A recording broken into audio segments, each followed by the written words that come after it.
Hello students, welcome to Eklavya Study Point. आज की जो वीडियो है वो वन शॉट वीडियो है क्लास 11th के लिए। बुक आपकी है अर्थशास्त्र के लिए सांख्यिकी। तो इस बुक में मिड टर्म एग्जाम से जो भी इंपॉर्टेंट क्वेश्चन बनते हैं वो हम डिस्कस करेंगे। मिड टर्म का जो आपका सिलेबस है उसमें टोटल आपके 5 चैप्टर आ रहे हैं। सबसे पहला है अर्थशास्त्र में सांख्यिकी परिचय, उसके बाद दूसरा है आंकड़ों का संग्रहण, तीसरा है आंकड़ों का संगठन, चौथा है आंकड़ों का प्रस्तुतिकरण और पांचवा है केंद्रीय प्रवृत्ति के माप अंकगणितीय माध्य। ठीक है, तो ये टोटल जो आपकी बुक है वो 40 मार्क्स की आएगी। ये जो आपके 5 चैप्टर हैं ये हम पहले ही कंप्लीट कर चुके हैं। आप प्लेलिस्ट में जाकर इनकी डिटेल वीडियो देख सकते हैं ताकि आपको चैप्टर जो है अच्छे से समझ में आए। टेलीग्राम चैनल जरूर ज्वाइन कर लें जो क्लास 11 ESP नाम से। यहाँ पे आपको PDF नोट्स और जो भी एग्जाम से संबंधित लेटेस्ट अपडेट है वो बता दी जाएगी। साथ ही इंस्टाग्राम पे फॉलो कर लें, यूजर आईडी है एकलव्य स्टडी पॉइंट। जो भी आपके क्वेश्चन है आप हमसे यहाँ पर पूछ सकते हैं। वेबसाइट जरूर विजिट करें जो eklavyastudypoint.com नाम से। यहाँ पे आपको हर सब्जेक्ट के chapter wise theory notes, MCQ question, short question, long question provide करा दिए जाएंगे और आप यहाँ से PDF नोट्स भी डाउनलोड कर सकते हैं। ठीक है, चलिए तो फर्स्ट चैप्टर देखते हैं। और पहले चैप्टर का पहला जो आपका इंपॉर्टेंट क्वेश्चन बनता है वो है अर्थशास्त्र में सांख्यिकी और एक वचन बहुवचन अर्थ में सांख्यिकी क्या है। ठीक है, तो सबसे पहले समझते हैं सांख्यिकी क्या होती है। तो देखिए, सांख्यिकी अर्थशास्त्र में सांख्यिकी का उपयोग आर्थिक गतिविधियों, तथ्यों और डेटा का विश्लेषण करने के लिए किया जाता है। यानी जब हम अर्थशास्त्र में सांख्यिकी को देखते हैं तो जो भी आर्थिक गतिविधि होती है, हर एक आर्थिक गतिविधि के अंदर जो भी हमारे पास तथ्य होते हैं और जो भी हमारे पास डेटा आते हैं उसका विश्लेषण किया जाता है। ठीक है, एक वचन के रूप में अगर हम सांख्यिकी की बात करें तो एक वचन के रूप में सांख्यिकी वह विज्ञान है जिसमें आंकड़ों का संकलन, वर्गीकरण, प्रस्तुतिकरण, तुलना और व्याख्या की विधियों का अध्ययन किया जाता है। जो भी हमारे पास आंकड़े हैं उस आंकड़ों को हम क्या करते हैं, अच्छे से संकलित करते हैं, वर्गीकृत करते हैं, उसका प्रस्तुतिकरण करते हैं, तुलना करते हैं और फिर उसकी व्याख्या करते हैं। ठीक है, जैसे मान लीजिए यदि हमें छात्रों की ऊंचाई का औसत निकालना है तो हम क्या करेंगे, आंकड़े जो होंगे जो भी हो गए सेंटीमीटर में निकालेंगे। ठीक है, और उसके बाद इकट्ठा करके फिर उनका औसत निकालकर उसका परिणाम समझाएंगे। ठीक है, यानी क्लास के अंदर आपको एक औसत जो है छात्रों की ऊंचाई निकालनी है तो कलेक्ट कर लेंगे भाई जितने भी बच्चे हैं उनका। ठीक है, और उसके बाद फिर क्या करेंगे, उसमें से औसत निकालकर बता देंगे भाई ये जो है आपकी औसत इकाई है इस कक्षा के अंदर। ठीक है, तो एक वचन के रूप में सांख्यिकी। सेकंड आता है आपका बहुवचन के रूप में सांख्यिकी। तो बहुवचन के रूप में सांख्यिकी का अर्थ संख्यात्मक तथ्यों के उस समूह से है जिन्हें आपस में तुलना की जा सकती है। तो इसमें क्या होता है भाई, समूह से होता है और दो समूह बनाए जाते हैं और उसमें तुलना की जाती है और विभिन्न कारणों से जो प्रभावित होती है उसका अध्ययन किया जाता है बहुवचन रूप में सांख्यिकी का। जैसे यदि हम एक कक्षा के 50 छात्रों की ऊंचाई हो गई, वजन हो गए, परीक्षा के अंक हो गए, ठीक है, लिखते हैं तो ये सारे आंकड़े मिलकर सांख्यिकी बहुवचन कहलाएंगे। ठीक है, यानी बहुत सारे आंकड़ों को लिया जाता है। ठीक है, और फिर उनका क्या किया जाता है, अध्ययन किया जाता है। तो ये क्या होता है, समूह में लिया जाता है। बहुवचन के रूप में अगर सांख्यिकी की विशेषताएं देखें तो क्या है, तो विशेषताएं जो आपको देखने को मिलेंगी, सबसे पहले तथ्यों का समूह होता है। जैसे सभी छात्रों के अंक, तो तथ्यों में लिया जो तथ्यों का जो होता है एक समूह में लिया जाता है। जैसे बहुत सारे छात्र हैं, सबके अंकों को ले लिया गया और ये संख्यात्मक रूप में होते हैं। जैसे 40 अंक, 60 अंक, 80 अंक। ठीक है, व्यवस्थित तरीके से संग्रहित होते हैं, यानी तालिका या ग्राफ में इनको क्या किया जाता है, अच्छे से संग्रहित किया जाता है किसी विशेष उद्देश्य के लिए। ठीक है, तो इनका कोई ना कोई एक कारण होता है, उद्देश्य होता है। जैसे औसत अंक निकालना हो गया विद्यार्थियों का। सटीकता का उचित स्तर होता है, यानी सही मापन और रिकॉर्ड किया जाता है इसके अंदर। तुलना योग्य और विभिन्न कारणों से प्रभावित होते हैं तो इनकी तुलना की जा सकती है। ठीक है, ऐसे निकाला जाता है ताकि तुलना की जा सके। जैसे मान लीजिए किसी छात्र के अंक जो होते हैं उसकी मेहनत, स्वास्थ्य और वातावरण आदि पर निर्भर करते हैं, तो इस तरह से क्या किया जाता है, तुलना की जा सकती है। ठीक है, इसके अंदर तो ये जो है बहुवचन के रूप में सांख्यिकी की विशेषताएं हैं। ठीक है, नेक्स्ट आता है क्वेश्चन आपका, अर्थशास्त्र में सांख्यिकी का क्या महत्व है, यानी अर्थशास्त्र में सांख्यिकी क्या महत्व रखती है। तो सांख्यिकी की मदद से हम कई आर्थिक समस्याओं को समझ सकते हैं और क्या कर सकते हैं भाई, आर्थिक नीतियां बना सकते हैं। तो अर्थशास्त्र में सांख्यिकी क्या करेगी भाई, आर्थिक समस्याओं को समझने में मदद करेगी और साथ में ही उससे कैसे निपटा जा सकता है ये नीतियां भी बनाने में मदद करती है। ठीक है, तो अर्थशास्त्र में अगर हम देखें तो विभिन्न क्षेत्रों में सांख्यिकी का महत्व होता है। ठीक है, सबसे पहले देखें तो उपभोग में सांख्यिकी का महत्व, यानी जो एक उपभोक्ता होता है जो किसी चीज का उपभोग करता है तो उसमें सांख्यिकी किस तरह से महत्व रखती है।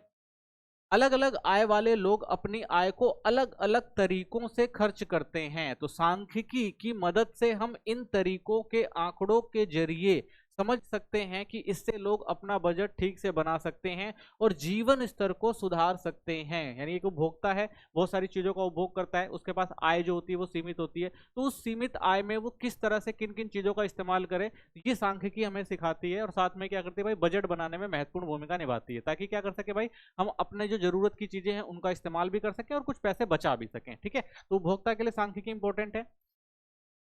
सेकंड आता है आपका उत्पादन में सांख्यिकी का महत्व, यानी सांख्यिकी के माध्यम से उत्पादन की प्रक्रियाओं का अध्ययन किया जाता है। ठीक है, उत्पादन की प्रक्रिया यानी कोई भी अगर एक उत्पादन करना चाहता है, कोई भी एक व्यक्ति है, तो वो किस चीज का उत्पादन करेगा, उसके लिए भी जो है सांख्यिकी महत्वपूर्ण योगदान देती है। यह मांग और संसाधनों के सही प्रबंधनों में मदद करती है। ठीक है, आप किसी चीज का उत्पादन कर रहे हैं तो पहले आपके पास डेटा होगा, तथ्य होंगे, और उसके बाद आप उसका विश्लेषण करेंगे कि भाई कि मैं जो प्रोडक्ट का उत्पादन कर रहा हूं वो बाजार में बिकेगा या नहीं बिकेगा, मांग है कि नहीं है। तो ये सांख्यिकी क्या करती है, उसे समझने में मदद करती है। सांख्यिकी यह तय करने में सहायक होती है कि किसी चीज का कितना उत्पादन होगा। ठीक है, तो अगर हमारे पास समझ है, हम तथ्यों का विश्लेषण कर सकते हैं, हमारे पास अगर तथ्य हैं, ठीक है, डेटा है, तो हम उसका विश्लेषण करके बता सकते हैं ना भाई मार्केट में कितनी डिमांड होगी और हमें कितना उत्पादन करना है। तो उत्पादन के लिए भी सांख्यिकी इंपॉर्टेंट है। फिर उसके बाद आता है वितरण में सांख्यिकी का क्या महत्व है।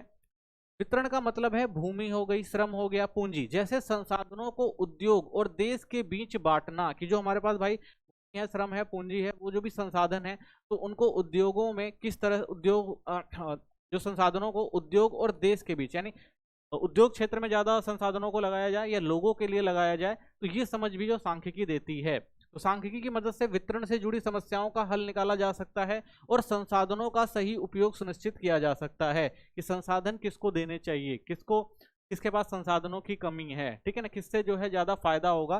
तो जो भी हमारे पास संसाधन, उनके वितरण में भी जो सांख्यिकी जो है वो महत्वपूर्ण भूमिका निभाती है। सांख्यिकी के महत्वपूर्ण कार्य क्या है, नेक्स्ट क्वेश्चन आपका। तो आर्थिक समस्याओं को समझने में मदद करती है जो सांख्यिकी है, यानी सांख्यिकी हमें किसी समस्या के सही विश्लेषण और समाधान के लिए डेटा और तथ्यों का सही तरीके से अध्ययन करने में मदद करती है। इससे अलग अलग कारणों और उनके प्रभावों को समझा जा सकता है। तो जो भी आपके पास आर्थिक समस्याएं हैं, किन कारणों से हैं, अगर आपके पास डेटा है तो आप समझ सकते हैं कि भाई किन किन चीजों की कमी के कारण जो मेरा बिजनेस है वो आगे नहीं बढ़ रहा है। ठीक है, तो उन तथ्यों को आप देखेंगे, समझेंगे और उसके बाद उसका विश्लेषण करके समाधान निकालेंगे, तो क्या कर सकते हैं, जो भी आपकी समस्या है उसका हल निकाला जा सकता है। ठीक है, यानी आर्थिक समस्याएं जो भी होती हैं उनको समझने में सांख्यिकी जो है वो मदद करती है। भविष्य की योजनाओं में मदद करती है, यानी सांख्यिकी पिछले रिकॉर्ड और डेटा का अध्ययन करके, यानी हम क्या करेंगे भाई, पिछले जो भी रिकॉर्ड है और डेटा उनका अध्ययन करेंगे और भविष्य की योजनाओं को बनाने में सहायता होती है। तो हम क्या करेंगे भाई, हम पिछड़े आंकड़े देखेंगे और जो भी डेटा है उनको समझेंगे कि भाई कहाँ पे कमी रह रही है या कहाँ पे हमें फायदा हो रहा है, वहां पे हमें और ज्यादा प्रयास करने चाहिए। तो इससे क्या होगा, भविष्य की जो नीतियां हैं वो बनाना आसान हो जाता है, चाहे वो कृषि क्षेत्र हो, उद्योग क्षेत्र हो या व्यापार हो। ठीक है, सबके सुधार में जो है सांख्यिकी इंपॉर्टेंट होती है। संबंधों को समझने में भी मदद करती है। सांख्यिकी दो या अधिक चीजों के बीच के संबंध को समझने में सहायता करती है। उदाहरण के लिए उत्पादन और कीमत के बीच क्या संबंध है, इसे सांख्यिकी के माध्यम से ही समझा जा सकता है कि भाई आप कितना उत्पादन करेंगे और कितनी कीमत रखेंगे ताकि आपको जो है वो प्रॉफिट रहे। तो ये सांख्यिकी के द्वारा ही आप समझ सकते हैं। सरकारी नीतियों को बनाने में सहायक करती है ये। तो सरकार सांख्यिकी का उपयोग करके जनसंख्या, शिक्षा, रोजगार से संबंधित नीतियां बनाती हैं कि भाई किन क्षेत्रों में जनसंख्या ज्यादा है, कहाँ पे शिक्षा का स्तर कम है, उसको बढ़ाया जाना चाहिए, रोजगार को कैसे क्रिएट करना चाहिए। तो ये सारे डेटा जो हैं पहले सरकारें देखती हैं कि भाई जनसंख्या के आधार पर कैसे हम यहाँ पे ज़्यादा से ज़्यादा शिक्षा प्रोवाइड करा सकते हैं या रोजगार प्रोवाइड करा सकते हैं। ठीक है, तो ये सारी चीज़ें जो है गवर्नमेंट क्या करती है, पहले देखती है डेटा के द्वारा और उसके बाद जो है वो नीतियां बनाती है कि किन चीज़ों की कहाँ पर ज़्यादा ज़रूरत है। तो ये नीतियां वास्तविक डेटा और जरूरतों के आधार पर तय की जाती हैं। ठीक है, तो क्या होना चाहिए भाई, जो हमारे पास वास्तविक डेटा होगा, जो हमें पता होगा ना भाई कि जनसंख्या कितनी है वहां पर, ठीक है, कितने शिक्षकों की जरूरत है और कितना शिक्षा में खर्च करने की जरूरत है, कितने लोगों को रोजगार देने की जरूरत है। अगर हमारे पास डेटा होगा तभी तो हम सही से नीतियां बना पाएंगे। ठीक है, तो इसलिए सरकार को जो है नीतियां बनाने में भी महत्वपूर्ण भूमिका निभाती है सांख्यिकी। समस्याओं के समाधान में मदद करती है। सांख्यिकी की मदद से समस्याओं को सही विश्लेषण करके उनके समाधान के लिए योजनाएं और नीतियां बनाई जा सकती हैं। ठीक है, आपके पास डेटा है, आपको पता लग जाएगा भाई कि आपने पिछले साल जो था वो ज्यादा प्रोडक्शन किया था, इस साल प्रोडक्शन कम है, तो आप किन चीजों में सुधार करें कि भविष्य में जो है प्रोडक्शन ज्यादा हो सके। ठीक है, तो जो भी समस्याएं हैं उनके समाधान में जो सांख्यिकी जो होती है वो महत्वपूर्ण भूमिका निभाती है। ठीक है, सांख्यिकी विषय की सीमाएं क्या हैं, तो देखिए व्यक्तिगत इकाइयों का अध्ययन नहीं करती, यानी सांख्यिकी कभी भी एक व्यक्तिगत इकाई का अध्ययन नहीं करेगी। सांख्यिकी का अध्ययन केवल समूह या सामूहिक तथ्यों पर होता है, व्यक्तिगत डेटा पर नहीं अध्ययन किया जा सकता। गुणात्मक तथ्यों का अध्ययन नहीं करती, तो सांख्यिकी केवल संख्यात्मक डेटा पर आधारित होती है, यानी अगर संख्याएं हैं तभी वो अध्ययन कर सकती है। ये किसी का गुणात्मक पहलुओं जैसे भावनाएं, ईमानदारी आदि को सही से नहीं माप सकती। ठीक है, नेक्स्ट है आम तथ्यों को सत्य मानती है, तो सांख्यिकी सामान्य रूप से सभी पर लागू होने वाले तथ्यों का अध्ययन करती है।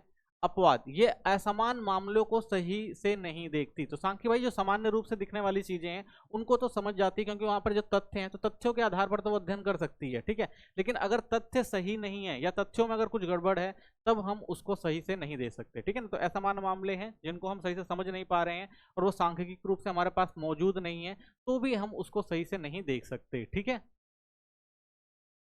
विशेषज्ञों द्वारा की ही समझी जा सकती है। सबसे बड़ी कमी इसके अंदर ये होती है कि भाई जो सांख्यिकी के आंकड़े होते हैं वो सही उपयोग और विश्लेषण करना केवल विशेषज्ञों के लिए आसान होता है। जो इन सब चीजों को जानता है अच्छे से वही इन चीजों यानी जो सांख्यिकी को समझता है और वही क्या कर सकता है, जो डेटा है उसका विश्लेषण कर सकता है। गलत उपयोग से गलत निष्कर्ष निकलेगा, अगर किसी को जानकारी नहीं है उसने गलत विश्लेषण कर दिया उस डेटा का तो गलत जानकारी भी निकल सकती है। ठीक है, तो इसलिए विशेषज्ञों द्वारा समझा जाता है, तो ये किसकी कमी है, हर कोई इसे नहीं समझ सकता। तुलनात्मक और सामान्य अध्ययन, तो सांख्यिकी औसत तुलनात्मक अध्ययन में मदद करती है, परंतु यह व्यक्तिगत या विशेष मामलों के लिए उपयोगी नहीं है। ठीक है, तो आपके पास भाई सांख्यिकी आप तो औसत रूप में और तुलनात्मक अध्ययन कर सकते हैं, लेकिन वहीं अगर एक व्यक्तिगत विश्लेषण करना हो और ऐसे मामलों में जो है वो सांख्यिकी मदद नहीं करती। ठीक है, नेक्स्ट क्वेश्चन है आपकी असीमित आवश्यकताएं। ठीक है, तो आपकी जो आवश्यकताएं हैं वो असीमित हैं, परंतु उन्हें संतुष्ट करने के लिए साधन सीमित है। तो भाई हर व्यक्ति की जो इच्छाएं होती हैं वो असीमित होती हैं, लेकिन उसे पूरा करने के लिए साधन नहीं होते। जिन आवश्यकताओं की संतुष्टि पहले की जानी चाहिए उनके चुनाव आप कैसे करते हैं। तो भाई मान लीजिए आपकी इच्छाएं तो बहुत सारी हैं, आप बहुत सारी चीजों को लेना चाहते हैं, लेकिन आपको कौन सी चीज ज्यादा संतुष्टि दे रही है तो उसका चुनाव आप कैसे करते हैं। ठीक है, तो देखिए ये अर्थशास्त्र का मूलभूत सिद्धांत है। ठीक है, कि मानव की आवश्यकताएं जो है असीमित होती हैं, लेकिन उन्हें संतुष्ट करने वाले साधन जो होते हैं वो सीमित होते हैं। तो ये तो भाई अर्थशास्त्र का मूल सिद्धांत ही है। मनुष्य की इच्छाएं और आवश्यकताएं जैसे भोजन, वस्त्र, शिक्षा, मनोरंजन अंतहीन होते हैं, ये तो कभी खत्म हो ही नहीं सकते, परंतु साधन जैसे पैसा, समय, संसाधन सीमित होते हैं और उनका उपयोग कई जगह किया जा सकता है। तो हम क्या करते हैं भाई, जो हमारे पास इच्छाएं तो बहुत होती है लेकिन साधन सीमित होते हैं, तो हम उनका उपयोग जो करते हैं वो वैकल्पिक तौर पर करते हैं। इसलिए हर व्यक्ति को चुनाव करना पड़ता है कि कौन सी आवश्यकता पहले पूरी की जाए और कौन सी बाद में। ठीक है, तो चुनाव करेगा भाई कि कौन सी जरूरत उसके लिए ज्यादा इंपॉर्टेंट है, तो सबसे पहले वहां पर वो खर्चा करेगा। जैसे मान लीजिए एक विद्यार्थी के पास केवल 400 रुपए हैं। ठीक है, और उसकी दो इच्छाएं हैं, पुस्तकें खरीदना, तो पुस्तकें भाई वो 400 रुपए में खरीद सकता है, या नई ड्रेस खरीदना या वो 400 में खरीद सकता है। तो दोनों में से भाई क्या कर सकता है, वो एक ही चीज खरीद सकता है। तो अब मनुष्य क्या करेगा, तो लेकिन उसकी कुल इच्छाओं का मूल्य जो है वो 800 है। अगर दोनों को मिलाया जाए तो भाई ये जो सामान आ रहा है वो 800 रुपए का आ रहा है, जबकि उसके पास धन जो केवल है कितना है, वो 400 रुपए है। ठीक है, तो ऐसे में वो क्या करेगा, तो अब वह दोनों इच्छाओं को एक साथ पूरा नहीं कर सकता, इसलिए प्राथमिकता तय करनी होगी। भाई उसके पास 400 रुपए हैं लेकिन दोनों अगर चीजें लेगा तो 800 रुपए खर्च करने पड़ेंगे, वो उसके पास है नहीं तो वो ले नहीं सकता। तो ऐसे में वो क्या करेगा, तो यदि परीक्षा नजदीक है तो वह पुस्तक खरीदेगा क्योंकि यह अधिक आवश्यक है। ठीक है, यानी जब सीमित संसाधन होते हैं तो व्यक्ति उस चीज को महत्व देता है जो उसके लिए ज्यादा जरूरी होती है। तो परीक्षा का टाइम है, किताबें उसके लिए ज्यादा जरूरी है, तो वो किताबें खरीदेगा ना कि ड्रेस खरीदेगा। ठीक है, तो ये जो होता है जब मनुष्य के पास भाई संसाधन सीमित होते हैं तो वैकल्पिक प्रयोग में उन चीजों को महत्व देता है जो उस समय उसके लिए ज्यादा जरूरी होती हैं। ठीक है, चलिए नेक्स्ट चैप्टर देखते हैं। इसका पहला जो क्वेश्चन है, आंकड़ों के प्राथमिक स्रोत क्या होते हैं। जो हमारे पास आंकड़े होते हैं वो कहाँ से आते हैं, तो प्राथमिक स्रोत देखते हैं। तो प्राथमिक स्रोत 3 प्रकार के होते हैं। सबसे पहले जो आता है आपका व्यक्तिगत साक्षात्कार आता है। ठीक है, इसमें जो पहली चीज आती है वो होती है प्रत्यक्ष व्यक्तिगत जांच। ठीक है, तो इसमें क्या होता है, शोधकर्ता खुद सीधे व्यक्ति से मिलकर जानकारी एकत्रित करता है। तो जो भी शोधकर्ता होगा वो भाई अपनी जो भी जानकारी इकट्ठा करनी है वो डायरेक्ट लोगों से मिलेगा। तो सटीक और विश्वसनीय होगी, लेकिन समय और लागत ज्यादा हो जाएगी भाई। तो अच्छा डाटा मिलेगा उसको, सटीक मिलेगा, लेकिन समय और धन ज्यादा लगेगा। तो सर्वे के लिए घर घर जाकर जानकारी लेना उदाहरण के तौर पर। तो फायदे क्या है, अधिक सटीक और विश्वसनीय जानकारी मिलेगी। नुकसान क्या है, महंगी और समय लेने वाली होगी। ठीक है, तो ये हो गया आपका प्रत्यक्ष व्यक्तिगत जांच, व्यक्तिगत साक्षात्कार में। दूसरा जो आता है वो होता है अप्रत्यक्ष मौखिक जांच। जानकारी सीधे व्यक्ति से नहीं बल्कि गवाहों या अन्य लोगों से ली जाती है। ठीक है, तो जो भी जानकारी होगी वो प्रत्यक्ष रूप से व्यक्ति नहीं लेगा, बल्कि क्या करता है, गवाहों से ले लेता है जो भी जानकारी इकट्ठा करनी होती है। सरल और सस्ता तरीका है, लेकिन जानकारी गलत भी हो सकती है। तो भाई जानकारी तो मिल जाती है, लेकिन ये नहीं कहा जा सकता भाई जानकारी जो होगी वो सही होगी, क्योंकि वो किसी और व्यक्ति से ले रहा है। उदाहरण, पुलिस का गवाहों से जानकारी लेना। तो भाई कोई भी घटना घट जाती है, पुलिस जाती है जानकारी लेने, तो कई बार भाई लोग सुन लेते हैं जो बात और उसी को बता देते हैं, तो वो चीजें जो होती हैं वो कई बार सही नहीं होती। फायदे, तेज और कम लागत वाली विधि है। तो भाई फायदा है, सीधा जाएगा वो जानकारी इकट्ठा कर लेगा। नुकसान क्या है, जानकारी की सटीकता संदिग्ध हो सकती है, क्योंकि यह दूसरे व्यक्तियों के माध्यम से प्राप्त होती है। तो भाई दूसरा व्यक्ति अगर कोई जानकारी दे रहा है तो जरूरी नहीं है वो सही होगी, उसमें गलतियां हो सकती हैं। स्थानीय स्रोत से जानकारी तीसरा आता है। तो स्थानीय संवाददाताओं या स्रोतों के माध्यम से जानकारी जुटाई जाती है। तो वहां पे जो भी संवाददाता होते हैं, मान लीजिए कोई घटना घटी है, वहां पे कोई अगर संवाददाता है न्यूज रिपोर्टर का, तो वो क्या करेगा भाई, वो जानकारी इकट्ठा कर लेगा। या कोई स्रोत होगा जो लोगों तक जानकारियां पहुंचाता होगा एक न्यूज चैनल तक, तो उससे पता कर लेंगे। तो बड़े क्षेत्रों के लिए उपयोगी, लेकिन संवाददाता की सटीकता पर निर्भर होती है। तो भाई बड़े क्षेत्रों के लिए इंपॉर्टेंट है, तो हर जगह व्यक्ति का होना आसान तो होता नहीं है। तो वहां पे जो भी लोकल लोग होते हैं या स्रोत होते हैं, उनसे जानकारियां इकट्ठा करी जाती हैं। ठीक है, और अगर वहां पे संवाददाता है तो उससे भी जानकारी इकट्ठा की जा सकती है, लेकिन वो सटीक जानकारी होगी ये कहना मुश्किल होता है। ठीक है, तो उदाहरण, समाचार संवाददाताओं से खबरें लेना। तो आपने देखा होगा भाई जो समाचार संवाददाता होते हैं वो हर जगह जाते हैं और वहां से खबरें लेकर आते हैं। तो कई बार वो घटना के बाद में जाते हैं, तो उनको जानकारी जो होती है वो उतनी सही नहीं मिल पाती। तो व्यापक क्षेत्रों में जानकारी प्राप्त करने में सहायक होती है, समय की बचत होती है। तो भाई बड़े क्षेत्रों में आसानी से जानकारी इकट्ठा की जा सकती है। नुकसान वही है भाई, संवाददाताओं पर निर्भरता बढ़ जाती है। अगर वह सटीक जानकारी में दे तो डेटा की गुणवत्ता प्रभावित हो सकती है। ठीक है, तो कई बार भाई हो सकता है कि वो जो डेटा लेकर आ रहे हैं वो उतना सही ना हो। ठीक है, जानकारी सही ना हो। सेकंड आता है इसके अंदर आपकी प्रश्नावली और अनुसूची के माध्यम से जानकारी। ठीक है, तो इसमें सबसे पहला आता है आपका मेलिंग और सर्वेक्षण। ठीक है, तो ये क्या होती है, ये प्रश्नावली को डाक या ईमेल के माध्यम से लोगों को भेजा जाता है। लोग इसे भरकर वापस भेजते हैं। तो किसके द्वारा भेजा जाएगा भाई, लोगों के पास डाक और ईमेल के द्वारा कोई भी जानकारी लेनी है, और उसके बाद वो लोग क्या करेंगे, उसे भरकर आपको वापस भेजेंगे जो भी आपने पूछा होगा।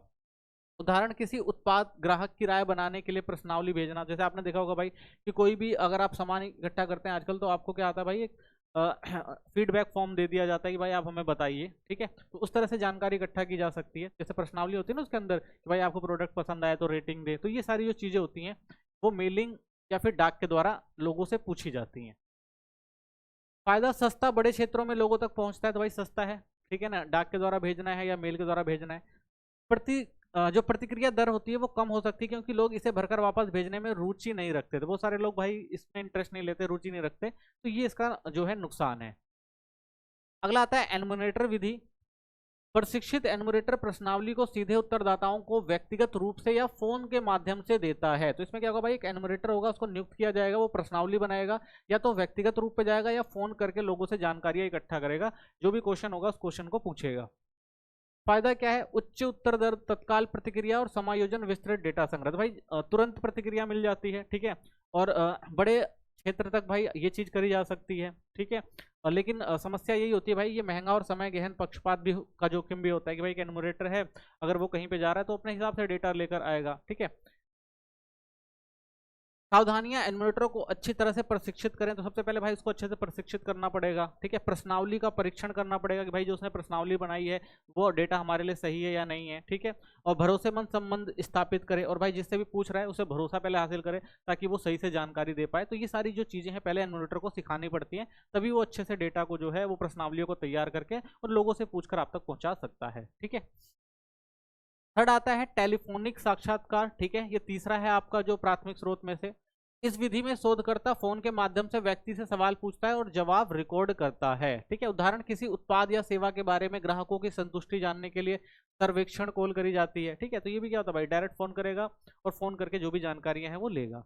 फायदा क्या है? तेज और सस्ता तरीका है, दूर के स्थानों में आसानी से जानकारी प्राप्त की जा सकती है, तुरंत प्रतिक्रिया मिल जाती है, तो ये फायदे हैं। नुकसान क्या है? सीमित जानकारी मिल सकती है क्योंकि बातचीत ज्यादा लंबी नहीं हो पाती, ठीक है, तो सारी जानकारी नहीं ली जा सकती। सभी लोग फोन पर जवाब देने में रुचि भी नहीं रखते हैं, ठीक है, तो ये भी क्या है, इसकी नुकसान है। नेक्स्ट क्वेश्चन आता है, आंकड़ों के द्वितीयक स्रोत क्या होते हैं? ठीक है, तो द्वितीयक स्रोत से किस तरह से आंकड़ों को इकट्ठा किया जाता है? तो ये भी दो प्रकार के होते हैं आपके, प्रकाशित स्रोत और अप्रकाशित स्रोत। ठीक है, तो प्रकाशित स्रोत क्या होते हैं?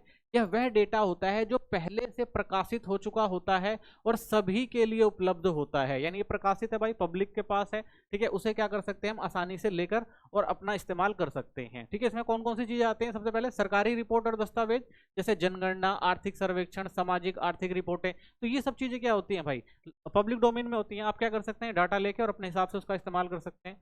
शैक्षणिक जर्नल और शोध पत्र, शोधकर्ताओं द्वारा प्रकाशित शोध पत्र, तो बहुत सारे लोग होते हैं जो शैक्षणिक काम्यों में शोध करते हैं और उसे प्रकाशित करते हैं, ठीक है, तो उससे हम जानकारी इकट्ठा कर सकते हैं द्वितीयक प्रकाशित स्रोत में, द्वितीयक आंकड़े में। फिर तीसरा आता है आपका अंतर्राष्ट्रीय संगठन, संयुक्त राष्ट्र संघ, विश्व स्वास्थ्य संगठन, विश्व बैंक जैसी संस्थाओं द्वारा जारी की गई रिपोर्ट, तो ये भी क्या होती है भाई, आपकी प्रकाशित स्रोत में आते हैं, यहाँ से आप डायरेक्ट जानकारी ले सकते हैं।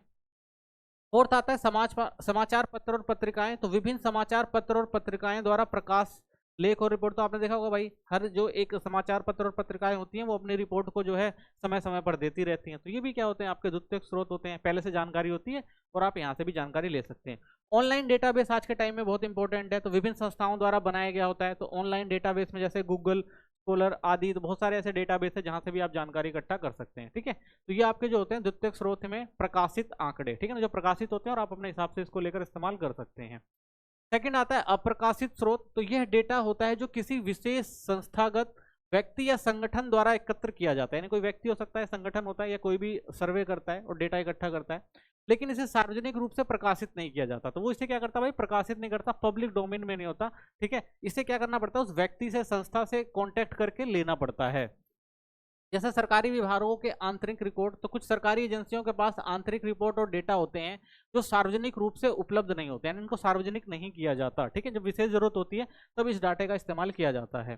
प्राइवेट कंपनियों के रिकॉर्ड, तो कंपनियों के पास अपने उत्पाद, बिक्री, ग्राहक डेटा आदि से संबंधित गोपनीय डेटा होता है। ठीक है, तो ये अपना डेटा खुद बनाते हैं, ठीक है, अपनी कंपनी के लिए, भाई कितनी बिक्री हो रही है, कितना उत्पाद हो रहा है, ठीक है ना, तो ग्राहक किस क्षेत्र में ज्यादा है, तो ये खुद सर्वे करवाते हैं और ये रिकॉर्ड जो होती है वो गोपनीय डेटा होता है, ये किसी को दिया नहीं जाता।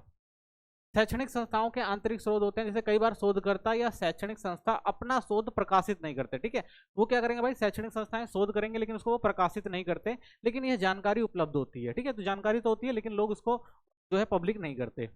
व्यक्तिगत पत्र और डायरी, तो कुछ शोधकर्ता या विशेषज्ञों के पास व्यक्तिगत नोट्स और डेटा जो प्रकाशित नहीं होता, तो बहुत सारे भाई जो भी व्यक्ति हैं वो बहुत सारी चीजों को देखते हैं, उन चीजों को समझते हैं, उनको डेटा के रूप में अपने डायरी में संकलित करके रखते हैं, लेकिन वो उसको प्रकाशित नहीं करते हैं। ठीक है, फिर आप कह सकते हैं उदाहरण के तौर पर किसी कंपनी के आंतरिक बिक्री रिकॉर्ड, सरकार और आंतरिक सुरक्षा के आंकड़े, तो ये सारे जो आपके आते हैं अप्रकाशित स्रोत होते हैं जिनको प्रकाशित नहीं किया जाता, लेकिन ये भी हमारे पास जो डेटा के रूप में मौजूद होते हैं। नेक्स्ट क्वेश्चन आता है, एक अच्छी प्रश्नावली के क्या गुण होते हैं? तो देखिए, प्रश्नावली में उद्देश्य और परिचय बताया जाना चाहिए, यानी जब भी आप एक प्रश्नावली बनाते हैं तो भाई वो किसका उद्देश्य क्या है, ठीक है ना, वो और उस जो भी उद्देश्य से संबंधित बातें हैं वो अच्छे से पता होनी चाहिए उसके अंदर।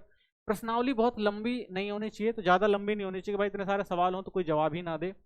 पहले आसान प्रश्न हो, फिर कठिन प्रश्न दिए जाने चाहिए, तो उसमें क्या हो भाई, पहले आसान प्रश्न पूछे ताकि वो जवाब देने के लिए तैयार हो जाए, फिर बाद में आप कठिन पूछेंगे तो वो कठिन सवालों का भी जवाब दे सकता है। प्रश्न साफ और आसान होने चाहिए, तो प्रश्न भाई बिल्कुल समझ में आए उसे, ठीक है, ऐसा नहीं मैथ में कैलकुलेशन दे दें उसको समझ में ही ना आए। प्रश्न उलझे और नकारात्मक नहीं होने चाहिए, ठीक है ना, ऐसा कि भाई वो प्रश्न जैसे आपने पूछा वो उलझ जाए, ठीक है, और उलझ जाएगा तो वो जवाब नहीं देगा, और नकारात्मक अगर आप उससे क्वेश्चन पूछेंगे फिर भी वो कोई जवाब नहीं देगा, तो इस चीज का ध्यान रखना है। प्रश्नों में अस्पष्टता नहीं होनी चाहिए, यानी स्पष्ट होनी चाहिए, अस्पष्टता नहीं होनी चाहिए भाई, ऐसा ना हो कि आपने प्रश्न पूछा और उसको समझ में नहीं आ रहा है कि भाई क्या उत्तर देना है, तो क्या होगा, वो उत्तर नहीं देगा। प्रश्नों से उत्तर का अंदाजा नहीं लगना चाहिए, तो जो भी आपने क्वेश्चन बनाया है उसमें कभी भी हिंट नहीं होने चाहिए उत्तर के, ठीक है, तो ये जो अच्छी प्रश्नावली के गुण हैं ये आपको याद रखने हैं। नेक्स्ट क्वेश्चन आता है प्राथमिक और द्वितीयक आंकड़ों में अंतर, ठीक है, चलिए अंतर देख लेते हैं। तो प्राथमिक आंकड़े क्या होते हैं, तो अनुसंधानकर्ता द्वारा किसी विशेष उद्देश्य के लिए पहली बार एकत्रित किया जाता है, ठीक है, और वहीं जब हम द्वितीयक आंकड़े की बात करते हैं तो वे आंकड़े जो पहले से ही किसी अन्य व्यक्ति या संस्था द्वारा संग्रहित होते हैं, ठीक है, तो ये पहले से होते हैं और ये बिल्कुल फ्रेश इकट्ठा किए जाते हैं। मौलिक और अद्वितीय होते हैं क्योंकि इन्हें सीधा स्रोतों से प्राप्त किया जाता है, तो भाई इसकी मौलिकता होती है, ये सटीक होते हैं, सही होते हैं जानकारी इसमें। ये मौलिक नहीं होते, ठीक है, क्योंकि इन्हें अन्य स्रोतों से लिया जाता है, तो भाई इन्हें अन्य स्रोतों से लिया जा रहा है तो ये सही डाटा होगा या इसमें कुछ कमियां होंगी ये नहीं बताया जा सकता। आंकड़ों को एकत्रित करने के लिए अधिक धन, समय और परिश्रम की आवश्यकता होती है, तो भाई धन भी ज्यादा लगेगा, ठीक है, समय भी ज्यादा लगेगा, परिश्रम भी ज्यादा लगेगा, क्योंकि भाई ये डायरेक्ट लिया जा रहा है। और यहाँ पर क्या होगा, अपेक्षाकृत कम धन, समय और परिश्रम आवश्यकता होती है, क्योंकि भाई पहले से ही डाटा तैयार होता है, बस क्या होता है थोड़ा सा टाइम लगा के पैसा लगा के इसको लेना होता है। और यहाँ पर क्या होता है भाई, पूरी चीज शुरू से करी जाती है तो इसमें धन, पैसा और परिश्रम तीनों ज्यादा लगते हैं। जैसे मान लीजिए 11वीं कक्षा के छात्रों से सीधे पूछकर अर्थशास्त्र विषय की अंक सूची बनाना, तो भाई आप एक क्लास में आपने पूछा कि भाई आप कितने कितने मार्क्स आए हैं आपके इकोनॉमिक्स में, तो सारे बच्चे बता देंगे, आपके पास डेटा आ जाएगा, ठीक है, और सटीक डाटा होगा। वहीं आप क्या करेंगे भाई, स्कूल के रिकॉर्ड जैसे अंक सूची या रिजल्ट रजिस्टर से 11वीं कक्षा की अंक सूची बनाना, वहां से बनाएंगे तो हो सकता है उसमें भाई थोड़ी आसानी से आपको मिल भी जाए, लेकिन उसमें हो सकता है कुछ कमियां भी हो सकती हैं, ठीक है। तो इस तरह से हम देख सकते हैं प्राथमिक और द्वितीय आंकड़ों में ये अंतर होते हैं। नेक्स्ट क्वेश्चन आता है, जनगणना और प्रतिदर्श विधि में क्या अंतर है, ठीक है, तो इन दोनों में क्या अंतर है, सेंसस और सैंपलिंग में। तो अध्ययन का दायरा सभी इकाइयों का अध्ययन किया जाता है इसके अंदर, तो इसमें केवल कुछ इकाइयों का अध्ययन किया जाता है, इसमें भाई सारी जितनी भी चीजें हर चीज के बारे में अध्ययन किया जाएगा और इसमें कुछ इकाइयों का अध्ययन किया जाता है। तो इसमें आप देखेंगे अधिक समय, धन और श्रम की आवश्यकता होती है, इसमें कम समय, धन और श्रम की आवश्यकता होती है। परिणाम अधिक शुद्ध और विश्वसनीय होंगे, भाई खुद से डाटा लाया गया है तो ये क्या होता है, शुद्ध होता है और विश्वसनीय होता है। वहीं इसमें परिणाम अपेक्षाकृत कम शुद्ध और कम विश्वसनीय होते हैं, भाई किसी और का डेटा इस्तेमाल कर रहे हो तो वो आपके हिसाब से तो बनाया नहीं गया होगा, तो इसमें कुछ कमियां देख सकते हैं आप। अधिक संगठनात्मक और कौशल और बड़ी टीम की आवश्यकता होती है, तो भाई अगर इसको आपको डेटा को संग्रहण करना है सेंसस वाला, तो भाई अधिक संगठनात्मक यानी ज्यादा संगठन बनाना पड़ेंगे, ज्यादा लोगों की जरूरत पड़ेगी, तभी क्या कर सकते हैं आप डेटा इकट्ठा कर सकते हैं, ठीक है। वहीं इसमें कम संगठनात्मक और कौशल और कम गणनाकर्ता पर्याप्त होते हैं, तो इसमें ज्यादा लोगों की जरूरत नहीं पड़ती, कम लोगों में भी काम चल जाता है। विषय का गहन अध्ययन संभव है, तो इससे आप क्या कर सकते हैं भाई, जिस भी विषय पर अच्छे से अध्ययन करना चाहते हैं तो इसका इस्तेमाल करें। गहन अध्ययन संभव नहीं होता, तो इसमें आप गहन अध्ययन नहीं कर सकते, चीजों को बिल्कुल अच्छे से समझना हो, ठीक है ना, और सटीक जानकारी लेना हो तो ये इसमें थोड़ा मुश्किल लगेगा आपको। जब अधिक शुद्धता चाहिए और अध्ययन क्षेत्र सीमित हो, ठीक है ना, कम क्षेत्र जो हो कम हो और आपको सटीक जानकारी हो, तब आप इसका इस्तेमाल करें जनगणना विधि का। वहीं जब अध्ययन क्षेत्र विस्तृत हो और गहन अध्ययन ना चाहिए, यानी आपको बड़े क्षेत्र का अध्ययन करना है और जरूरी नहीं कि भाई परफेक्ट डाटा मिल जाए, बिल्कुल सही जानकारी मिले, कुछ जानकारी मिल जाए उससे भी फायदा हो जाए, तो आप क्या कर सकते हैं, सैंपलिंग मेथड का यूज कर सकते हैं, ठीक है। तो इन दोनों के बीच में अंतर है। नेक्स्ट क्वेश्चन है, राष्ट्रीय नमूना सर्वेक्षण कार्यालय NSSO क्या है। तो देखिए NSSO भारत सरकार का एक संगठन है जो विभिन्न सामाजिक, आर्थिक और कृषि क्षेत्रों पर क्या करता है भाई, ये सर्वेक्षण करता है और रिपोर्ट जारी करता है कि देश के अंदर भाई जो सामाजिक, आर्थिक और कृषि स्थिति कैसी है, तो इनका विश्लेषण करता है, सर्वेक्षण करता है और उसके बाद रिपोर्ट जारी करता है। तो NSSO की स्थापना जो हुई थी 1950 में हुई थी। उद्देश्य वही है भाई, देश भर में सामाजिक, आर्थिक और स्थिति का सर्वेक्षण करना, जिसके अंदर आप देखेंगे जनसंख्या, रोजगार, गरीबी, शिक्षा, स्वास्थ्य और कृषि संबंधित आंकड़ों को एकत्र किया जाता है। प्रतिदर्श विधि के कितने प्रकार होते हैं। तो प्रतिदर्श विधि जो होती है, सबसे पहले इसके अंदर आता है आपका यादृच्छिक प्रतिदर्श यानी रैंडम सैंपलिंग जिसे कहा जाता है। इसमें जनसंख्या के हर सदस्य को चुने जाने का समान अवसर मिलता है। यह सबसे सरल और सामान्य विधि है, ठीक है। तो इसमें क्या होता है भाई, जितने भी लोग हैं उन सब लोगों को जो है चुनने का अवसर दिया जाएगा। कैसे काम करता है, व्यक्तियों को चयन पूरी तरह से यादृच्छिक होता है, जैसे नामों को बर्तन से निकालना या कंप्यूटर द्वारा नंबरों का चयन करना। तो इसमें क्या विधि निकाली जाती है भाई, या तो क्या करेंगे, एक बर्तन होगा, कंटेनर होगा, उसके अंदर सभी के नाम डाल दिए जाएंगे और उसमें से कुछ नंबर निकाले जाएंगे, ठीक है। जैसे मान लीजिए 1000 लोगों की सूची में से 100 लोगों को यादृच्छिक रूप से चुनना, यानी मान लीजिए यहाँ पर है, यहाँ पे क्या कर दिया गया भाई, 1000 पर्चियां डाल दी गई और इसमें से भाई 100 पर्चियां निकाल ली जाएंगी और उसके बाद उससे ही जो भी डेटा है उसका अंदाजा लगा लिया जाएगा, ठीक है, जो भी वैल्यू होगी उसको बता दिया जाएगा।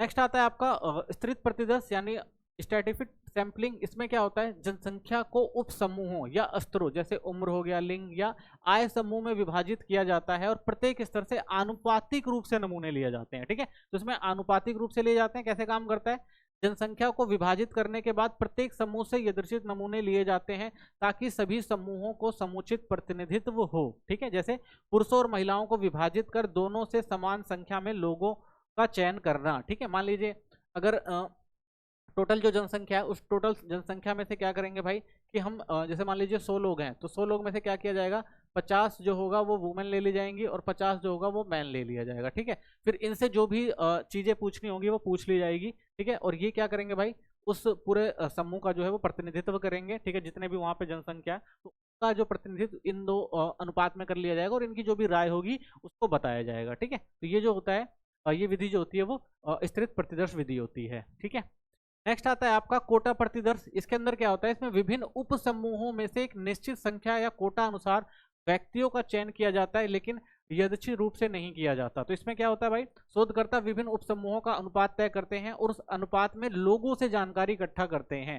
जैसे मान लीजिए 50 पुरुष और 50 महिलाओं का गैर यदृच्छिक रूप से चुना चयन करना। तो इसमें भी क्या होता है भाई, एक कोटा रखा जाता है कि भाई मान लीजिए एक जगह है, कोई चीज उनसे पूछनी है, तो उसमें भाई कैसे पूछा जाए, तो क्या कहा जाएगा भाई कि जितने भी लोग हैं टोटल जितने भी लोग होंगे उसमें से कहा जाएगा भाई एक कोटा बना दिया जाए कि मान लीजिए कि यहाँ पर अगर 100 लोग हैं, ठीक है, मान लीजिए अगर 100 लोग हैं तो कह दिया जाएगा भाई इसमें से क्या करो आप 20 जो है वो मैन ले लो। ठीक है, और 20 जो है वो वुमेन ले लो और 20 जो है आप क्या ले लो, इसमें ओल्ड पर्सन ले लो। ठीक है, और ऐसे 20 क्या ले लो, इसके अंदर से आप चाइल्ड ले लो, बच्चे ले लो। ठीक है, तो ऐसे क्या किया जाता है भाई, इसके अंदर एक कोटा तय कर दिया जाता है कि इतने इतने लोगों को हर एक वर्ग से लिया जाएगा और उसके बाद जो भी आपको सैंपल लेना है, जो भी क्वेश्चन पूछना है, वो यहाँ से क्या कर दिया जाएगा, जो भी सैंपल है वो लिया जाएगा। ठीक है, तो इस तरह से जो है कोटा प्रतिदर्श काम करता है।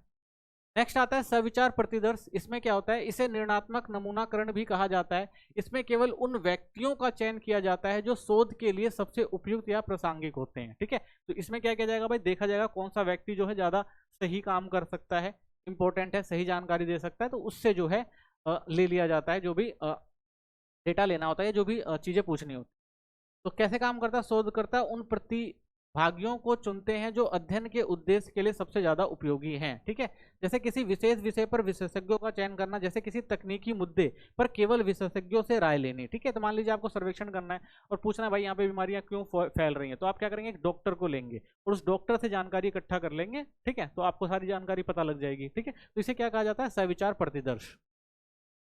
सुव्यवस्थित नमूनाकरण क्या होता है, इस विधि में शोधकर्ता एक सूची या क्रम में हर एनएच सदस्यों का चयन करते हैं। तो कैसे काम करता है, एक प्रासंगिक बिंदु यथोचित रूप से चुना जाता है और फिर एनएथ व्यक्ति का चयन किया जाता है। जैसे हर 10वें व्यक्ति का चयन करना, तो 500 लोगों की सूची है, उसमें से हर 5वें व्यक्ति का आप मान लीजिए चयन कर रहे हैं या 10वें व्यक्ति का चयन कर रहे हैं। ठीक है, जैसे मान लीजिए आपने पहले एक बंदे से पूछेंगे, फिर उसके बाद क्या करेंगे, उसी पंक्ति में आप 10वें बंदे से पूछ लेंगे, फिर अगला जो बंदा होगा वो 20वां बंदा होगा। तो ऐसे क्या करेंगे, ये जो एनएथ टर्म है, तो एनएथ टर्म से क्या करते जाएंगे भाई, चीजों को पूछते जाएंगे और जो भी सूची है वो तैयार कर लेंगे। ठीक है, तो ये जो होता है वो आपका सुव्यवस्थित नमूनाकरण होता है। नेक्स्ट आता है आपका सुविधाजनक नमूनाकरण। इसमें क्या होता है, यह गैर सांख्यिकी विधि है जिसमें शोधकर्ता आसानी से उपलब्ध लोगों से डेटा एकत्र करते हैं। तो कैसे काम करता है, शोधकर्ता उन प्रतिभागियों से डेटा इकट्ठा करते हैं जो आसानी से उपलब्ध होते हैं और जिनसे संपर्क करना आसान होता है। तो ये क्या करेंगे भाई, कोई भी सर्वे करना है तो एक ऐसे क्षेत्र में जाएंगे जहां पर बहुत सारे लोग हैं और जो भी विचार हैं उनके उनसे ले लिए जाएंगे। ठीक है, जैसे किसी शॉपिंग मॉल में घूम रहे लोगों से सर्वेक्षण करना। ठीक है, तो वो क्या किया भाई, अपनी सुविधा अनुसार वो किसी एक शॉपिंग मॉल में जाएगा और जो भी जानकारी इकट्ठा करनी है उन व्यक्तियों से कर लेगा और वो क्या बन जाएगा, डेटा बन जाएगा। ठीक है, नेक्स्ट क्वेश्चन आता है, आंकड़ों के वर्गीकरण के विभिन्न तरीके क्या होते हैं। तो देखिए सबसे पहले जो आंकड़ा होता है उसको कालानुक्रमिक वर्गीकृत किया जाता है। इसमें आंकड़ों को समय के आधार पर क्रमबद्ध किया जाता है। जैसे मान लीजिए आपको किसी विशेष वर्ष का चाहिए, महीनों का चाहिए, सप्ताह का चाहिए, तो इसमें समय के अनुसार आंकड़ों को क्रम में लगाया जाता है। जैसे मान लीजिए आपकी भाई एक कंपनी है तो आप पिछले 10 साल का रिकॉर्ड लेना चाहते हैं, तो हर एक वर्ष का आप रिकॉर्ड रखेंगे, तो उसे हम क्या कहते हैं, कालानुक्रमिक वर्गीकरण, यानी हर वर्ष का आपके पास जो है वो डेटा मौजूद है। ठीक है, सेकंड आपका आता है स्थानीय वर्गीकरण। इसमें आंकड़ों को भौगोलिक स्थानों के आधार पर विभाजित किया जाता है। जैसे देश हो गया, राज्य हो गया, शहर, जिला आदि। इसका उपयोग तब किया जाता है जब आंकड़े स्थान विशेष से संबंधित होते हैं। ठीक है, मान लीजिए आपकी एक कंपनी है तो आप देखेंगे भाई किस शहर में जो आपकी कंपनी ज्यादा प्रॉफिट दे रही है। ठीक है, दिल्ली, मुंबई, चेन्नई, कोलकाता, तो इस तरह से आप क्या करेंगे, डेटा स्थानीय स्तर पर वर्गीकृत कर सकते हैं। गुणात्मक वर्गीकरण, इसमें आंकड़ों का उनके गुणों या विशेषज्ञों के आधार पर, विशेषताओं के आधार पर अध्ययन किया जाता है। जैसे राष्ट्रीयता, धर्म, लिंग आदि। इन्हें मापा नहीं जा सकता लेकिन पहचाना जा सकता है। जैसे मान लीजिए भाई कि इस धर्म के लोग कितने हैं, ठीक है ना, स्त्री और पुरुष लिंग अनुपात कितना है, ठीक है ना, तो ये सारी चीजें जो होती है वो गुणात्मक वर्गीकरण होता है। इनके गुण के आधार पर वर्गीकरण किया जाता है कि एक क्षेत्र विशेष में मान लीजिए इस धर्म के कितने लोग हैं। ठीक है, मात्रात्मक वर्गीकरण, इसमें आंकड़ों को मापने योग्य विशेषताएं जैसे ऊंचाई, वजन, आयु, संख्या आदि के आधार पर वर्गीकृत किया जाता है। ऐसे आंकड़ों को मापा और गिना जा सकता है। तो मात्रात्मक वर्गीकरण क्या होता है भाई, किसी की भी मान लो ऊंचाई हो गई, वजन हो गया और आयु का जो है हम डेटा रखते हैं तो उसे क्या कहते हैं, मात्रात्मक वर्गीकरण, जिसको नापा जा सकता है, उनकी मात्राओं को नापा जा सकता हो। नेक्स्ट क्वेश्चन आता है आपका, चर क्या होते हैं और विविध चर और सतत चर में अंतर बताइए। ठीक है, देखो चर किसी वस्तु या व्यक्ति की वह विशेषता है जिसे मापा जा सकता है और समय के साथ बदला जा सकता है। तो चर क्या होता है भाई, कभी भी उसमें जो परिवर्तन आ जाए किसी चीज में, जो भी आपने मापा है, तो वो क्या कहलाएगा, आपका चर कहलाएगा। तो चर के प्रकार, सबसे पहले आता है आपका विविक्तित चर।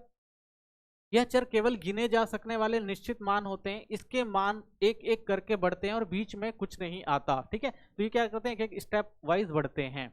जैसे मान लीजिए कक्षा में विद्यार्थियों की संख्या है, 5 हो सकती है, 10 हो सकती है, 15 हो सकती है। या मान लीजिए आप कर्मचारियों की संख्या अगर गिन रहे हैं तो आप क्या कहेंगे भाई, एक कर्मचारी ही काम करता है, 2 कर्मचारी काम करता है, 3 कर्मचारी काम करते हैं।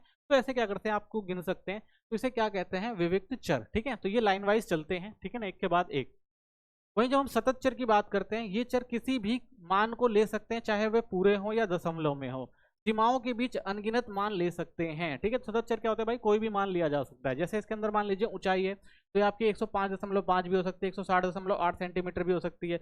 वजन जो हो गया आपका 45.2 ग्राम हो सकता है या 55.6 किलोग्राम हो सकता है। तो ये क्या होते हैं, आपके सतत चर होते हैं। ठीक है, तो इनको सतत चर को जो है नापा जाता है। लेकिन वहीं जब हम विकित चर की बात करेंगे, एक व्यक्ति को तो हम भाई आधे के रूप में नहीं नाप सकते ना, तो ये क्या होंगे, ये नंबर में ही आते हैं। ठीक है, तो ये क्या, इनके बीच में थोड़ा सा डिफरेंस होता है। तो आप समझ लें, चर जो होते हैं वो 2 प्रकार के होते हैं। विविक्त चर, इसमें क्या होता है भाई, नंबर जो होते हैं करके आगे बढ़ते हैं, और इसमें क्या होता है, हम दशमलव का भी यूज कर सकते हैं असतत चर के अंदर। ठीक है, नेक्स्ट क्वेश्चन है, आंकड़ों के वर्गीकरण की मुख्य विशेषताएं क्या हैं। ठीक है, तो देखिए सजगता, सबसे पहले होमोजेनिटी होनी चाहिए इसके अंदर, यानी वर्गीकरण में प्रत्येक वर्ग की सभी इकाइयों के समान गुण होने चाहिए। ठीक है, यानी जो भी आप वर्गीकरण कर रहे हैं उसमें जो गुण होगा वो हमेशा समान होना चाहिए। जैसे यदि हम फलों को वर्गीकृत कर रहे हैं तो खट्टे फल जैसे नींबू, संतरे और मौसमी को एक वर्ग में रखा जाना चाहिए, क्योंकि वे सभी खट्टे स्वाद के गुण समझा रहे हैं। ठीक है, तो सजगता मतलब होमोजेनिटी, एक जैसे होनी चाहिए। ठीक है, उनमें अलग नहीं, ऐसा नहीं कि आप खट्टे फल और मीठे फल को इकट्ठा कर देंगे तो उसमें सजगता नहीं होगी। ठीक है,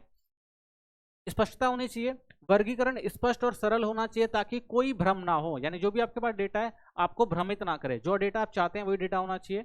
यदि हम जानवरों को पालतू और जंगली श्रेणी में बांट रहे हैं तो गाय और कुत्ते पालतू में आएंगे, जबकि शेर और बाघ जंगली में। यदि एक जानवर दोनों में आता है तो स्पष्टता नहीं होगी, क्योंकि आप भाई स्पष्टता पूछ रहे हैं, आपने पालतू जानवर बोला है तो पालतू जानवरों को लेना है, ये नहीं कि उसमें आप एक जंगली जानवर डाल देंगे, कहेंगे भी तो जानवर है, तो स्पष्टता नहीं होगी। ठीक है, नेक्स्ट आता है लचीलापन, वर्गीकरण को आवश्यकता अनुसार बदला जा सके ऐसा होना चाहिए। मान लीजिए पहले कंप्यूटर को केवल डेस्कटॉप और लैपटॉप में विभाजित किया गया था, लेकिन समय के साथ टैबलेट और स्मार्टफोन जैसी नई श्रेणियां भी आ गई हैं। ठीक है, तो कंप्यूटर को हम क्या कर सकते हैं भाई, पहले हम कंप्यूटर किसको मानते थे, डेस्कटॉप को, लेकिन आज हम मोबाइल को भी कंप्यूटर मान रहे हैं। तो क्या हुआ है इसके अंदर, वर्गीकरण को क्या हुआ, आवश्यकता अनुसार बदला गया। तो लचीलापन होना चाहिए, अगर जरूरत पड़े तो उसमें थोड़ा बदलाव किया जा सके। व्यापकता होनी चाहिए, वर्गीकरण ऐसा हो कि सभी वस्तुएं किसी ना किसी वर्ग में आ जाएं। ठीक है, यदि वाहनों को वर्गीकृत कर रहे हैं तो 2 पहिया, 4 पहिया और भारी वाहन जैसी श्रेणियों में सभी वाहन शामिल होने चाहिए। ठीक है, अगर हम व्यापकता भी होनी चाहिए, अगर जरूरत पड़े तो भाई किसी चीज को शामिल करना, मान लीजिए हम वाहन की बात कर रहे हैं तो वाहन भाई देखिए 2 पहिए को भी वाहन करते हैं, 4 पहिए को भी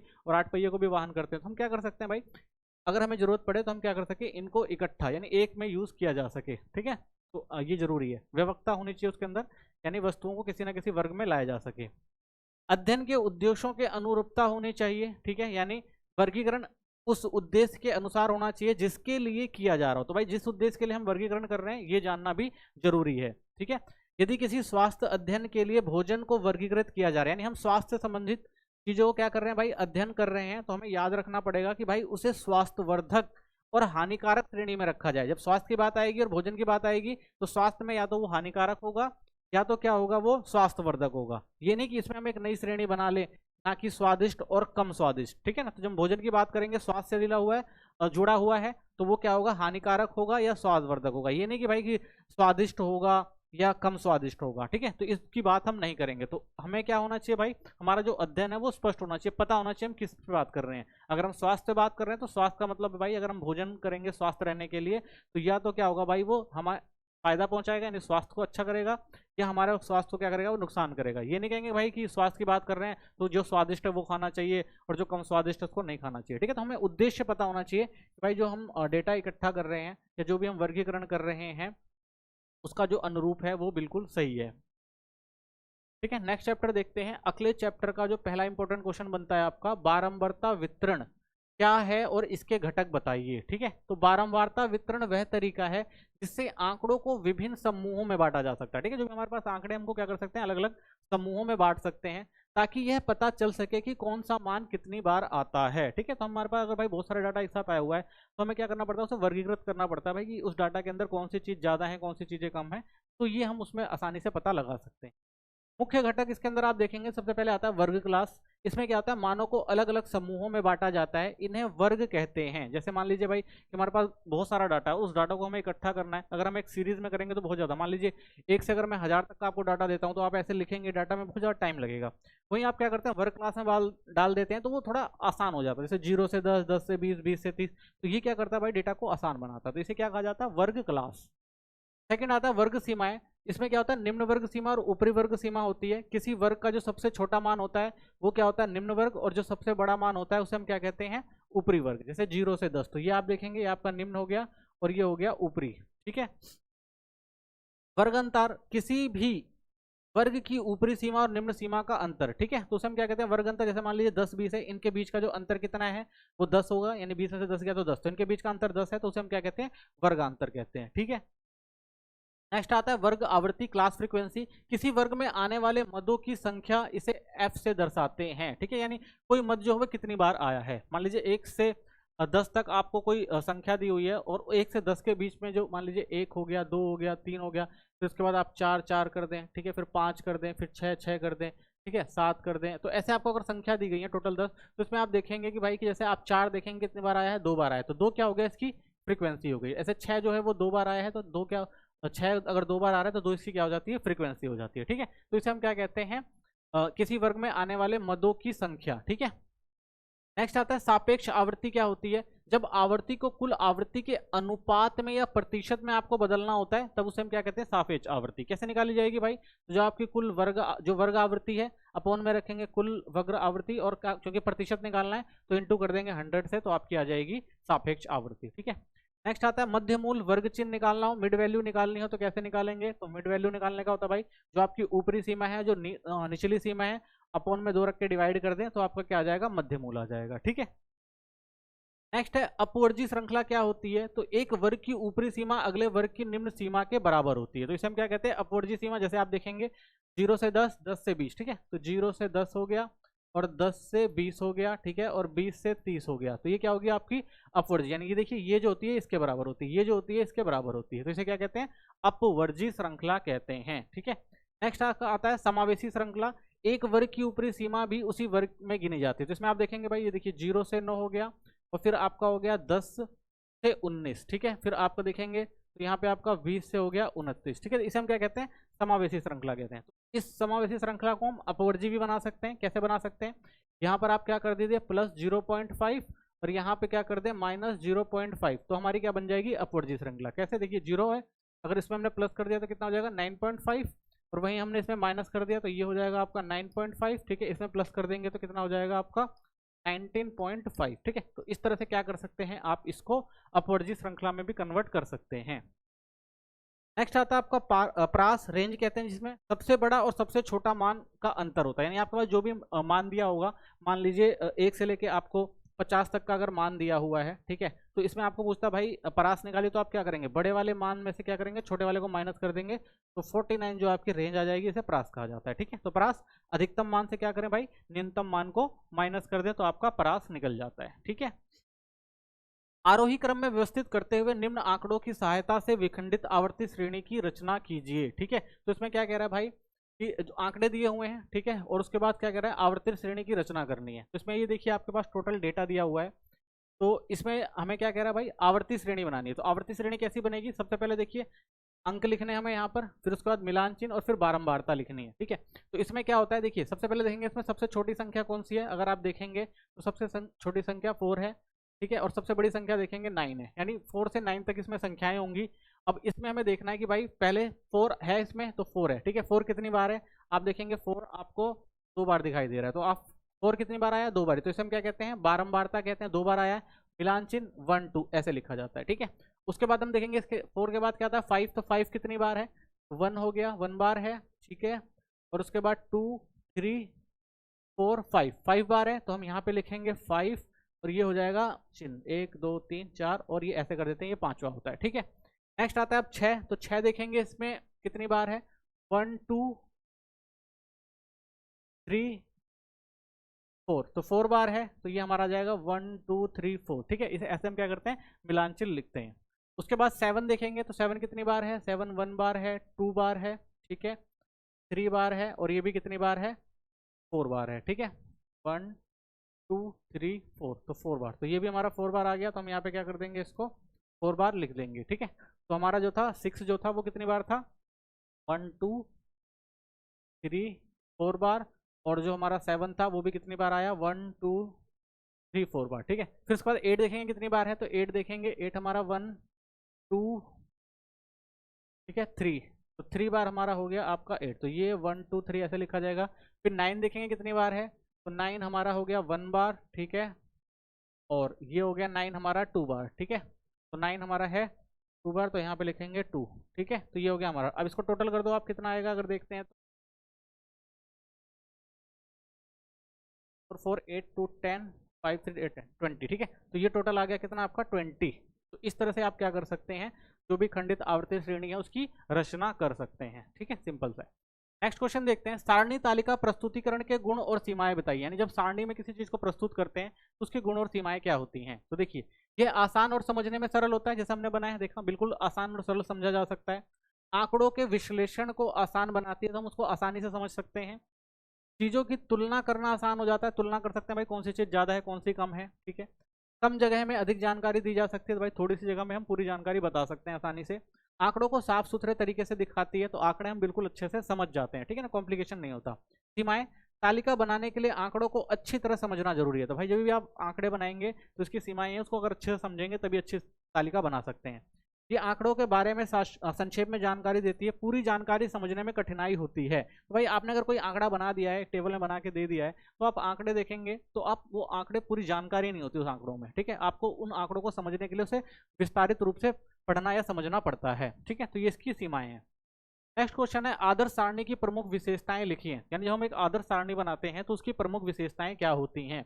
तो देखिए, एक अच्छी सारणी की विशेषता क्या है भाई, शीर्षक स्पष्ट और सार्थक हो। यानी जब भी आप एक बना रहे हैं सारणी, तो उसमें आपको समझ में आना चाहिए भाई जो भी आपका शीर्षक है कि भाई किस लिए बना रहे हैं। जैसे literacy Bihar by sex and location, ठीक है, तो ये हमें स्पष्ट है। ऐसे ही आकार, ना बहुत बड़ा ना बहुत छोटा, उद्देश्य के अनुसार, तो भाई जैसा होना चाहिए उद्देश्य जो हमारा है उसके अकॉर्डिंग ही हमें रखना चाहिए, ना बड़ा होना चाहिए ना छोटा। देखने और पढ़ने में आसान हो, तो भाई दिखने में भी आसान हो, पढ़ने में भी आसान हो। मुख्य आंकड़े बाएं कॉलम में और शीर्षक मोटे अक्षरों में होने चाहिए, ठीक है ना। तो ये देखिए, शीर्षक जो होने चाहिए वो सारे मोटे अक्षरों में होने चाहिए। उद्देश्य, सारणी उद्देश्य को स्पष्ट करे। भाई हमें सारणी देखते समझ में आ जाएगा इसमें क्या दिया हुआ है। इसमें देखिए सेक्स दिया हुआ है, और रूरल और अर्बन एरिया में जो लोकेशन है उसमें दिया गया है कि कितनी है। सरल, आसानी से समझ में आने वाली हो, यानी आप देख के समझ जाएं। तुलना योग्य हो, आंकड़े को सुव्यवस्थित और तुलना योग्य, ठीक है, तुलना कर सके। जैसे रूरल और अर्बन में आप देख रहे हैं तुलना दिख रही होगी। क्रमांकित होना चाहिए, पंक्तियों और स्तंभ नंबर दिए हों, ठीक है। तो इसमें अगर ज्यादा डेटा है तो आप नंबर भी दे सकते हैं। स्पष्ट, कोई भी आसानी से निष्कर्ष निकाल सके, यानी देख के हम भाई बता सकें कि निष्कर्ष निकाल सकें कि रूरल एरिया में कितनी पॉपुलेशन है, ठीक है, अर्बन में कितनी है और टोटल कितनी है, तो समझना निष्कर्ष निकालना आसान हो। शीर्ष पर या संबंधित पंक्ति स्तंभ में लिखी होनी चाहिए, ठीक है। तो पंक्तियों को जो आप स्तंभ में लिखें ताकि देखने में समझ में आए। सन्निकट, बड़े आंकड़े आवश्यक अनुसार गोल करें, ठीक है। जो बड़े हैं उनको आपको स्पष्ट जानकारी होनी चाहिए, जो बड़े आंकड़े हैं, ताकि आपको पता लग सके। वैज्ञानिक, तार्किक, व्यवस्थित और साफ सुथरा होना चाहिए। भाई व्यवस्थित होना चाहिए, तार्किक होना चाहिए, वैज्ञानिक तरीके, यानी कि जो भी आप डेटा ले रहे हैं उनका कैलकुलेशन वगैरह जो है वो अच्छे से होना चाहिए, ठीक है। तो ये एक आदर्श सारणी की विशेषताएं हैं। नेक्स्ट क्वेश्चन देखते हैं, निम्नलिखित आंकड़ों को बहुगुणी दंड आरेख द्वारा प्रस्तुत कीजिए, ठीक है। तो जो हम दंड आरेख बनाते हैं, ठीक है, तो दंड आरेख जो होता है वो हमारा अलग अलग प्रकार के हो सकते हैं, ठीक है ना। एक गुणी भी हो सकता है, 2 गुणी भी हो सकता है, बहुगुणी भी हो सकता है, ठीक है ना। तो इसमें आप देख सकते हैं, इसमें बहुगुणी पूछ रहा है 2011 का 12, 12 से 13, 13 से 14। तो ये कला, विज्ञान और कॉमर्स, ये 3 क्षेत्र हैं। इनमें जो दे रखी है आपको संख्या दे रखी है विद्यार्थियों की, ठीक है। तो ये अगर मान लीजिए भाई इसमें क्या आ सकता है, कई बार आपसे सिर्फ एक पूछ सकता है, एक एक जो गुणी दंड आरेख बनाओ तो उसमें सिर्फ आपको क्या करना पड़ेगा, एक डेटा लेना पड़ेगा। अगर 2 गुणी बता रहा है तो आपको दोनों डाटा को लेना पड़ेगा, लेकिन इसमें 3 बता रहा है तो उसमें 3, तो हम क्या कर सकते हैं भाई, एक भी बना सकते हैं, 2 भी बना सकते हैं, 3, जैसा क्वेश्चन आएगा उसके हिसाब से बना सकते हैं। तो इसमें देखो 3 का पूछा गया है कि भाई 2011 से 12 में जो है कला विज्ञान और कॉमर्स में कितने कितने विद्यार्थी रहे ये बताना है। तो इसमें हम क्या कर सकते हैं, आसानी से बना सकते हैं, ठीक है। जैसे कि देखिए हमारा कला वाला हो गया, ठीक है, विज्ञान वाला हो गया ये हमारा, और ये कॉमर्स वाला हो गया, ठीक है। तो देखिए वर्ष 2011-12 का अगर डेटा देखेंगे तो कला में कितने थे, 500, ठीक है, तो ये हो गए आपके, ठीक है। और उसके बाद विज्ञान में कितने थे, 300, ठीक है। और उसके बाद कॉमर्स में जो थे वो 200 थे, ठीक है। तो इस तरह से क्या कर सकते हैं हम, डेटा जो है बहुगुणी जो दंड आरेख होता है उसको बनाया जा सकता है, ठीक है ना। तो इसमें आप देखेंगे यहाँ पे क्या करना है आपको, विद्यार्थियों की संख्या, यहाँ पे आपको वर्ष रखना है, फिर उसके बाद जो भी आपके दंड आरेख हैं, ठीक है, इनको बनाया जाता है, ठीक है ना। ये आपस में मिलते नहीं है, ये दूर दूर बनाए जाते हैं, ठीक है। नेक्स्ट क्वेश्चन है, निम्नलिखित आंकड़ों के आधार पर एक परिवार के उपभोग व्यय व वृत्त चित्र की सहायता से प्रस्तुत कीजिए, ठीक है। तो इसमें पाई चार्ट बनाने का कह रहा है, वृत्त चित्र बनाने के लिए कह रहा है। ये क्वेश्चन दे रखा है, मदे हैं, ये प्रतिशत में दे रखा है टोटल, ठीक है। तो इसको हम क्या करते हैं, पाई चार्ट बनाना है तो पाई चार्ट जो होता है वो डिग्री में बनता है, तो सबसे पहले इसका डिग्री निकालेंगे। तो कौन डिग्री कैसे निकाला जाता है, तो भाई जो आपकी ये है, ठीक है, इनका अगर आप टोटल करेंगे तो कितना आएगा, 100 आएगा, ठीक है। तो हमें क्या करना भाई, तो इसको लेते हैं, ठीक है, अपोन में 100 और इनटू में 360 डिग्री, 360 करते हैं तो हमारा क्या आता है भाई, डिग्री में जो है आंसर आ जाता है, ठीक है। कैलकुलेशन कर लो इनको, कैलकुलेशन करेंगे तो कितना आ जाएगा आपका, 2 और क्या गया, क्या आ जाएगा आपका 54,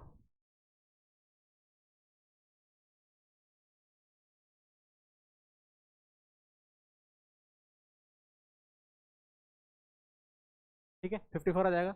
इसको इससे काटते हैं और इसको इससे काटते हैं तो कितना आ जाएगा आपका, 621, 216 आ जाएगा, ठीक।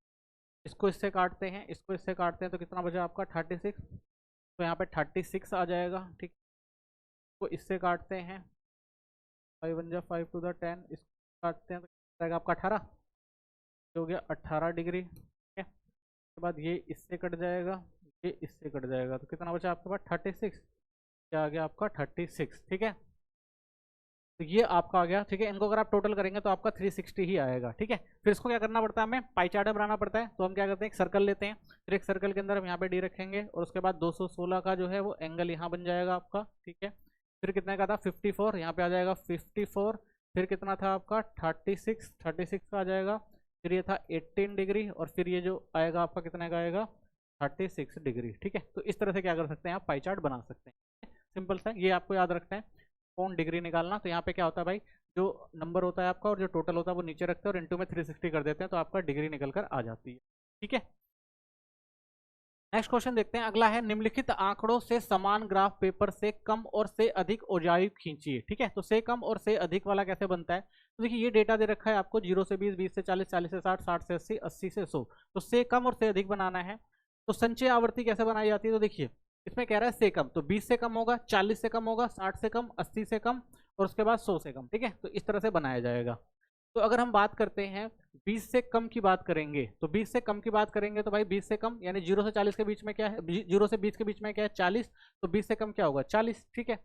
और उसके बाद हम क्या करेंगे भाई, अब 40 से कम की बात करेंगे तो ये दोनों प्लस हो जाएंगे, ठीक है। 60 से कम की बात करेंगे तो ये तीनों प्लस हो जाएंगे, ठीक है। और 80 से कम की बात करेंगे तो ये प्लस हो जाएगा और 100 से कम की बात करेंगे तो ये सारे प्लस हो जाएंगे, ठीक है। तो इस तरह से हम क्या कर सकते हैं, से कम निकाल सकते हैं, ठीक है। सेकंड आता है से अधिक विधि, अगर हम से अधिक विधि का प्रयोग करते हैं तो उसको हम कैसे निकालेंगे, तो इसमें क्या होगा भाई, 0 से अधिक यानी 0 से अधिक कितने हैं, फिर उसके बाद आप देखेंगे 20 से अधिक कितने, यानी यहाँ पे होगा ना ये 0 से अधिक, फिर 20 से अधिक, फिर 40 से अधिक कितने हैं, फिर 60 से अधिक कितने हैं, फिर 80 से अधिक कितने हैं, ठीक है। और उसके बाद फिर आपका जो बचेगा वो 100 से अधिक कितने हैं, ठीक है, लास्ट में बचेगा। तो अब हम सबसे पहले देखते हैं भाई 0 से अधिक कितने हैं, अगर आप देखेंगे तो 0 से अधिक अगर देखेंगे तो 0 से बाद में तो ये सारे ही आ रहे हैं, तो ये सारे क्या होंगे आपके टोटल हो जाएंगे, इन टोटल करेंगे इनका तो कितना आ जाएगा आपका 200 आ जाएगा, ठीक है। तो ये हो गया आपका से अधिक। अब देखना है आपको 20 से अधिक, तो आप जब 20 से अधिक की बात करेंगे तो ये 40 वाला है, ये तो आपको माइनस करना पड़ेगा, तो 200 में से हम 40 माइनस करेंगे कितना आ जाएगा 160 आ जाएगा, ठीक है। और उसके बाद जब हम 20 से अधिक की बात करेंगे तो 20 से अधिक में फिर ये काउंट नहीं होगा, ठीक है, इसको माइनस करेंगे तो कितना आ जाएगा 109, ठीक है। और उसके बाद हम 40 से 40 से अधिक हमारा कितना 109। फिर हम कर रहे हैं 60 से अधिक, तो जब 60 से अधिक की बात करेंगे तो 60 से इधर के बाद आएगा ये नहीं, फिर ये भी माइनस हो जाएगा 109 में से, तो 64 भी माइनस कर देंगे तो आ जाएगा 45, ठीक है। फिर उसके बाद हम क्या करेंगे 80 से अधिक, तो 80 से अधिक की बात करेंगे तो 80 से अधिक इनको काउंट करेंगे, ये सारे हट जाएंगे, ठीक है। तो जो हमारे पास बचा था 45, उसमें से हम क्या करेंगे 38 भी माइनस कर देंगे, तो कितना बचा 7, ठीक है। उसके बाद क्या बचा हमारे पास 100, तो 100 से अधिक देखेंगे तो 100 से अधिक क्या है, कुछ बचा ही नहीं, ठीक है ना। तो इसका मतलब यहाँ पे क्या आ जाएगा आपका 0। तो इससे हम क्या करते हैं से अधिक निकाल सकते हैं, ठीक है। तो से कम और से अधिक, ठीक है, निकालने की विधि है, ठीक है, ध्यान रखना इसको बिल्कुल। और इसका जो आपका ग्राफ बनेगा वो इस तरह से बनता है, ठीक है। तो ये वाला जो आपका आएगा वो मोर देन वाला है, ठीक है, यहाँ से आप पॉइंट लेके ऐसे बना सकते हैं, ठीक है। तो ये जो था ना हमारा, आप देखेंगे ये वाला 40, 91, 155, 193, 200, ठीक है। और इधर जो आप गया 160, 109, ठीक है, और ये 0 हो गया, ठीक है। तो यहाँ पे अगर हम देखेंगे तो ये रहा हमारा, तो ये मोर देन हमारा से अधिक वाला ऐसे बनेगा, और अगर हम से कम वाला करेंगे तो ये हमारा जो है इस तरह से बनेगा, ठीक है। तो ये हमारा less than and more than ogive जो है ऐसे बनता है। नेक्स्ट क्वेश्चन है, दिए हुए आंकड़ों की सहायता से आयत चित्र और आवर्ती बहुभुज की रचना कीजिए, ठीक है। तो ये डेटा दे रखा है, आयत चित्र बनाने के लिए कह रहा है, तो आयत चित्र जो होता है वो हमारा चिपक के बनता है, ठीक है। तो ये रहा हमारा, आप देखेंगे आयु दे, ये हमारी एज है, आयु वाले दे रखा है 0 से 10, 10 से 20, 20 से 30, 30 से 40, ठीक है, ये हमारा है कंटिन्यूस सीरीज है। और उसके बाद देखेंगे नंबर ऑफ जो मेंबर हमारे सदस्यों की संख्या 1 2 3 4, ठीक है। तो 0 से 10 में कितने थे 2 2, ठीक है। फिर 10 से 20 में कितने थे आपके 1 थे, ठीक है, तो ये रहा आपका 1 हो गया। उसके बाद 20 से 30 में कितने हैं 3 है, तो ये आपका 3 हो गया, ठीक है। तो इस तरह से क्या बनाया जाता है, चिपका के ये ऐसे बनाए जाते हैं, ठीक है। ये ऐसे आपका जो बनेगा वो क्या बनता है, इसे हम कहते हैं आयत चित्र। ये जो आपका बना हुआ है ये चिपक के बनता है, ऐसे आयत चित्र बनता है, ठीक है। और उसके बाद अगर इसमें क्या कहता है भाई आवर्ती बहुभुज बनाओ, तो आवर्ती बहुभुज में क्या करना पड़ता है, जो हमारे पास ये आयत चित्र होता है इसके बीचों बीच हम पॉइंट करते हैं ऐसे, ठीक है। ये बीचों बीच जो भी हमारे आयत चित्र उसमें बीचों बीच ऐसे पॉइंट किया जाता है, और उसके बाद फिर इसको क्या किया जाता है ऐसे मिला दिया जाता है, इनको जो पॉइंट होते हैं इन पॉइंट को ऐसे रफली खींच दिया जाता है, और ये हमारा क्या बन जाता है आवर्ती बहुभुज बन जाता है, ठीक है। सिंपल है, आप आसानी से बना सकते हैं। नेक्स्ट क्वेश्चन है, आरेखीय प्रस्तुतिकरण के गुण और दोष बताइए, ठीक है। तो गुण क्या है, यह सबसे आसान और जल्दी समझ में आ जाता है, यानी अगर आप आरेखीय प्रस्तुतिकरण देखेंगे समझना बहुत आसान होता है, इसको देखने में डेटा को सरल और प्रभावी तरीके से दिखाया जाता है, क्योंकि इसमें जो डेटा होता है आपको बिल्कुल सरल और प्रभावी तरीके से, यानी आप देखते ही बहुत सारी चीजों को समझ जाते हैं, ठीक है। अधिक प्रभावशाली होता है, दिखने में आकर्षक होता है, और लंबे समय तक याद रहता है, यानी आप किसी डेटा को देखेंगे तो आपको लंबे समय तक चीजें जो है वो आपके माइंड में आ जाती हैं। दोष क्या है, यह केवल तुलना के लिए सही होता है, यानी अगर आप तुलना कर रहे हैं तो ठीक है किसी दो चीजों की, ठीक है, लेकिन अगर किसी चीज की बात कर रहे हैं तो वो थोड़ा मुश्किल होता है उसको समझना। इसे देखकर लोग आसानी से गलत निष्कर्ष निकाल लेते हैं, तो कई बार भाई अगर आपको समझ नहीं है तो आप उसका गलत निष्कर्ष भी निकाल सकते हैं। इसमें सीमित जानकारी दी जाती है, तो सीमित जानकारी होती है यानी जिस चीज की जरूरत होती है वही रखा जाता है। गहराई से विश्लेषण करने के लिए बहुत उपयोगी नहीं होता, अगर आपको किसी से गहराई से विश्लेषण करना है तो ये आपके लिए उपयोगी उतना साबित नहीं होगा, ठीक है। नेक्स्ट है, ग्राफीय प्रस्तुति के लाभ और सीमाएं क्या हैं। तो देखिए ग्राफिक प्रस्तुति के लाभ क्या हैं, जटिल आंकड़ों को आसान और समझने योग्य बनाती है, तो इसमें क्या होता है भाई जो जटिल जो भी आपके आंकड़े हैं उनको आप आसानी से समझ सकते हैं। भविष्य की योजना बनाने में मदद करता है, तो पूरा अनुमान लगा सकते हैं भाई कि हमें किस चीज को बदलने की जरूरत है। रुझानों और विविधताओं को समझना आसान होता है, तो इसमें आप जो रुझान आ रहे हैं जो भी अलग अलग चीजें हैं, ठीक है, उनको आप आसानी से समझ लेते हैं, अलग अलग चीजों को एक साथ रख के आसानी से समझा जा सकता है, तुलना करना आसान होता है। आंकड़ों के औसत और स्थिरता का पता लगाने में सहायक होते हैं, तो इससे क्या कर सकते हैं भाई एक आंकड़ों का आपको औसत पता लग जाता है, और आंकड़े स्थिर हैं या नहीं है ये भी आपको पता लगता है इससे। जल्दी तुलना करने में उपयोगी होती है, ठीक है, अगर आपको तुरंत किसी दो चीज की तुलना करनी है तो ये आपको जो है आसानी से तुलना भी करवा देता है। सीमाएं क्या है, सटीक मान नहीं दिखाई देता, तो आप कभी नहीं कह सकते भाई जो मान दिया गया है उसमें सटीक होगा। केवल दो चीजों की तुलना तक सीमित रहती है, तो इसमें केवल दो चीजों की तुलना की जाती है, ठीक है। यानी ग्राफ से आंकड़े जल्दी और आसानी से समझ आते हैं, लेकिन सही संख्या जानने के लिए यह पर्याप्त नहीं होते, ठीक है। तो हम जल्दी डाटा को ले सकते हैं, लेकिन ये कहें भाई बिल्कुल सही आंकड़े देंगे तो ये चीज भी सही नहीं तो मिलेगी आप, ठीक है। चलिए नेक्स्ट चैप्टर देखते हैं। इसमें सबसे पहले हम समझते हैं कि जो माध्य की गणना की विधियां हैं वो क्या है, यानी माध्य को हम कैसे निकाल सकते हैं। तो देखिए माध्य को निकालने की तीन श्रेणियां होती हैं, आपको पता ही है, एक व्यक्तिगत होती है, एक खंडित होती है और एक अखंडित होती है, ठीक है। इन तीनों श्रेणियों को हम तीन फॉर्मूलों से निकाल सकते हैं, प्रत्यक्ष विधि से, लघु विधि से या पद विचलन विधि से, ठीक है। तो तीनों के आंसर जो हमेशा सेम आते हैं, ठीक है। डिटेल वीडियो आप जरूर देखिएगा प्लेलिस्ट में जाकर, ठीक है, वहाँ पे हमने सारे जितने भी आपके श्रेणियां हैं और जितनी भी ये विधियां हैं उनको सबको अच्छे से करा रखा है, तो वहाँ पे आपको अच्छे से समझ में आ जाएंगी। यहाँ पर हम सारी विधियां नहीं करा सकते क्योंकि यहाँ पे टाइम ज़्यादा लगेगा, ठीक है।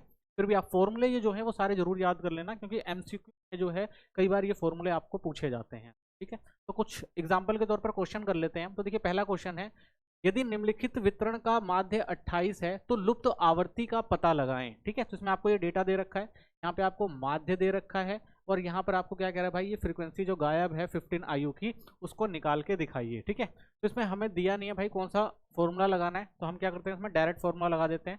डायरेक्ट फॉर्मूले से हम आसानी से आंसर निकाल लेंगे। ठीक है, सबसे पहले टेबल बनाएंगे इसकी। ठीक है, आपका एक्स यहाँ पर आएगा, एफ यहाँ पर आएगा। ठीक है, फॉर्मूला क्या कह रहा है भाई, एफ एक्स का सम कर लाना है हमें, तो एफ एक्स का सम आपका कहाँ पे आएगा, यहाँ पर आएगा। तो इसके लिए आपको क्या करना पड़ेगा, सबसे पहले इन दोनों को मल्टीप्लाई करना पड़ेगा और फिर इनका सम करना पड़ेगा। ठीक है, तो सबसे पहले इनका मल्टीप्लाई करते हैं, तो 7 5 आपका आ गया, तो करेंगे 35, आपका 15 एफ, ठीक है, 18 को 25 से करेंगे कितना, 200। ठीक है, और 11 को 35 से करेंगे तो कितना आ जाएगा आपका 385। ठीक है, तो अगर करते हैं तो कितना आ जाएगा आपका 135। ठीक है, और उसके बाद 55 को अगर हम इससे करते हैं तो कितना आ जाएगा आपका 275। 5 आ जाएगा। ठीक है, ये हो गया। अब इनको अगर आप टोटल करते हैं, देखिए टोटल करते टाइम हमें क्या याद करना है, इसका देखिए फॉर्मूले में क्या है, इनका टोटल यानी जो आपका सम है इनका पूरा टोटल करना है, यहाँ पे लिखना है, और इनका पूरा टोटल करना है, यहाँ पे लिखना है। तो याद रखना जब हम ये सारे नंबर काउंट करेंगे उसके अंदर यहाँ पर ये एफ नहीं आएगा और यहाँ पर ये जो है काउंट में नहीं लिया जाएगा। ठीक है, इनको अलग से लिखा जाएगा। ठीक है, ये जो है वो अलग से लिखे जाएंगे। तो इनको अगर हम काउंट करते हैं कितना आ जाएगा आपका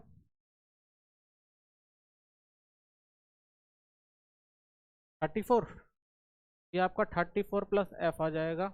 तो काउंट करते हैं तो कितना आ जाएगा आपका, यहाँ पे तो सबसे पहले आप लिख लें 15 एफ। ठीक है, और प्लस में इनको काउंट करते हैं 0। ठीक है,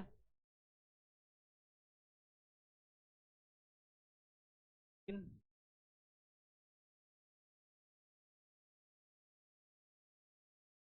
10। ठीक है, तो ये आ जाए आपका 1030 प्लस 15 एफ। ठीक है, तो ये आपके पास आ गया पूरा। अब आपको क्या करना है, फॉर्मूले में पुट करना है। तो फॉर्मूले में कैसे पुट होगा, तो देखिए माध्य आपको दे रखा है, ये देखिए यहाँ पे आपको माध्य दे रखा है, तो कितना है माध्य आपका 28। ठीक है, इक्वल टू में आप देखेंगे तो आपको क्या दिया हुआ है, सबसे पहले ये 130 1030 और प्लस में 15 एफ है। ठीक है, अपोन में कितना दिया हुआ है आपको 34 एफ। ठीक है, तो आप यहाँ पे लिखेंगे 34 प्लस में। ठीक है, अब क्या करेंगे आप इसको क्रॉस मल्टीप्लाई कर दें। ठीक है, तो ये क्या हो जाएगा आपका क्रॉस मल्टीप्लाई, तो ये यहाँ पर आएगा 28। ठीक है, 34 प्लस में आपका हो जाएगा एफ। ठीक है, और इक्वल टू में आपका आ जाएगा 1030 और प्लस में 15 एफ। ठीक है, अब क्या करना है, यहाँ पर आपको मल्टीप्लाई करना है, तो आप मल्टीप्लाई करेंगे तो कितना आएगा आपका, अगर 28 को 34 से मल्टीप्लाई करते हैं कितना आएगा, 28 को 34,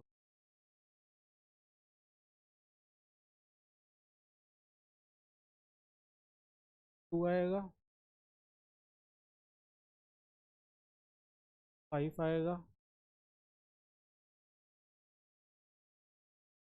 9 आएगा। तो 952 आ जाएगा, और प्लस में इसको करते हैं तो कितना आ जाएगा आपका 28 एफ आ जाएगा। ठीक है, इक्वल टू में यहाँ करते हैं तो 1030 और प्लस में कितना आएगा 15 एफ आएगा। ठीक है, अब क्या करेंगे, एफ एफ वाले को एक साथ कर देंगे और नंबर को एक साथ कर देंगे। तो 15 एफ आपका यहाँ पे आएगा, तो 28 एफ और प्लस में आ गया 15 एफ, और इक्वल टू में आ जाएगा 1030 माइनस का 952। ठीक है, अब इनको क्या करना है, हमें माइनस कर देना है। इनको अगर माइनस करते हैं तो कितना आ जाएगा 8। ठीक है, आ जाएगा 7, और उसके बाद 28 में से अगर 15 जाएगा तो कितना आ जाएगा आपका 13 एफ। ठीक है, एफ आपको निकालना है, तो 78 और डिवाइड बाय आपका आएगा नीचे 13, इसको इससे डिवाइड करेंगे और 13 6 आपका 78 होता है, तो 6, तो ये जो आपका आ गया कितना आ गया 6। ठीक है, तो इस तरह से क्या कर सकते हैं आप आसानी से निकाल सकते हैं। ठीक है, बिल्कुल आसान सा तरीका है, बस आपको क्या करना चाहिए भाई, फॉर्मूले याद होने चाहिए और टेबल बनाना अच्छे से आना चाहिए। ठीक है, तो ये क्वेश्चन हो गया। एक क्वेश्चन और देख लेते हैं, पद विचलन विधि। देखिए इसमें क्या कह रहा है, पद विचलन विधि का उपयोग करके निम्नलिखित का माध्य निकालना है। तो इसमें पद विचलन विधि है, आपका ये क्वेश्चन दे रखा है। ठीक है, तो देखिए जब पद विचलन विधि कह रहा है तो उसका फॉर्मूला आपको अच्छे से याद होना चाहिए। सबसे पहले तो पद विचलन का ये फॉर्मूला होता है, यहाँ पे आपको क्या होगा a प्लस सम चाहिए में एफ डी डैश और नीचे एफ और इनटू में सी। ठीक है, तो इसके लिए टेबल बनती है। तो टेबल कैसे बनेगी, देखिए ये तो आपका एक्स रहेगा ही, एफ रहेगा ही। ठीक है ना, तो ये आपका एक्स हो गया, ये आपका एफ हो गया। ठीक है, ये तो था ही। इसमें क्या करना पड़ता है आपको, सबसे पहले मिड वैल्यू निकालनी पड़ती है, ठीक है। तो इसमें एक आपको मिड वैल्यू निकालनी पड़ती है, फिर आपको डी निकालना पड़ता है, फिर आपको डी डैश निकालना पड़ता है, फिर आपको एफ डी डैश मिलता है, ठीक है। तो ये टेबल बनाना जो है आप अच्छे से जरूर सीख लें, ठीक है। डिटेल वीडियो आप देख लेना जाके, वहां पर हमने हर एक जितने भी मेथड है उनको डिटेल में करवाया हुआ है, ठीक है। तो फिलहाल आप देखिए इस क्वेश्चन को। सबसे पहले क्या करेंगे, मिड वैल्यू निकालेंगे। 30 और 20 कितना होता है 50, और 2 से क्या किया जाता है इसको डिवाइड, तो कितना आ जाएगा आपका 25, ठीक है। फिर इन दोनों को प्लस करते हैं और 2 से डिवाइड करते हैं, कितना आ जाएगा आपका 35, ठीक है। इनको करते हैं तो कितना आ जाएगा 45, फिर आ जाएगा आपका 55, फिर आपका आ जाएगा 65, ठीक है। अब हमें क्या करना होता है इसके बाद डी निकालना होता है। तो डी निकालने का फॉर्मूला होता है आपका जो मिड वैल्यू होती है उसमें से, इसमें से कोई भी एक एज्यूम करो, ठीक है ना, कोई भी एक मान रख लो, मान लो कोई सा भी इसमें से एक एज्यूम कर लो और उसको क्या करो माइनस करते जाओ, ठीक है। तो इसमें से हम ए जो है वो बीच वाला रख लेते हैं, ठीक है, कोई सा भी रख सकते हैं आप, लेकिन बीच वाला जो ज़्यादा सही होता है। ए हमने ये रख लिया 45, ठीक है, तो ए हमने रखा 45। अब क्या करना है, एम में से यानी इसमें से इसको माइनस करते जाओ। 25 में से 45 माइनस करो, कितना आएगा आपका 20, माइनस का आएगा। 35 में से 45 माइनस करोगे कितना आएगा माइनस का 10। 45 में से 45 0, फिर 55 में से 45 आपका कितना आ जाएगा 10, और उसके बाद 65 में से 45 जाएगा तो कितना आ जाएगा आपका 20, ठीक है। क्या आ गया आपका 20, ठीक है। तो ये आपका आ गया डी। अब क्या निकालना है आपको, डी डैश। तो डी डैश कैसे निकाला जाता है, तो भी आपने ये माइनस किए थे उसमें से आपको क्या करना है, बस डिवाइड कर देना है, ठीक है। यानी इसमें कोई भी एक कॉमन फैक्टर लो और उस सबको क्या कर दो आप डिवाइड कर दो, ठीक है। तो उसमें से अगर हम कॉमन फैक्टर लेते हैं तो 10 सबसे डिवाइड हो रहा है, तो इन सबको हम क्या करेंगे 10 से डिवाइड करेंगे। तो यहाँ पे क्या आ जाएगा आपका माइनस का 2, यहाँ पे माइनस का 1, ये आएगा 0, ये आएगा 1, ये आएगा 2, ठीक है। तो इस तरह से आपका ये आ गया डी डैश, ठीक है।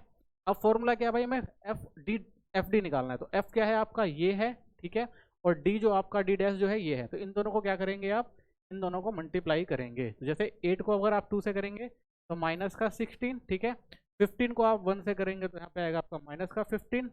12 को 0 से करेंगे आपका आएगा 0, और उसके बाद आप क्या करेंगे 9 को करेंगे तो कितना आएगा 9, और 6 को 2 से करेंगे तो आपका 9 1 9 आ गया, और 6 को करेंगे से तो आ जाएगा आपका 12, ठीक है।